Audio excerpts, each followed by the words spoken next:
Hey guys, Chase Skelet here, Chase Vintage Guitars. I got a little bit of a mahogany beam blank, if you will. It's 12-quarter thick.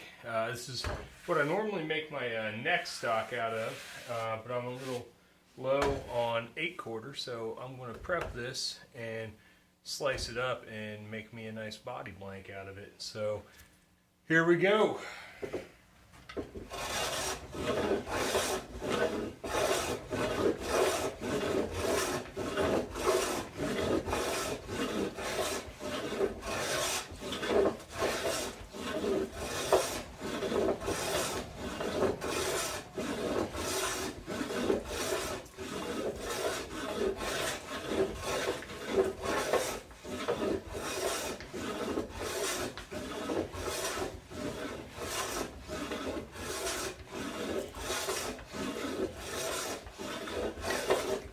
I don't know if you guys can see that in there or not, but as it's starting to knock off some of this chatter mark, starting to get some really good looking grain going through there. See the shimmer?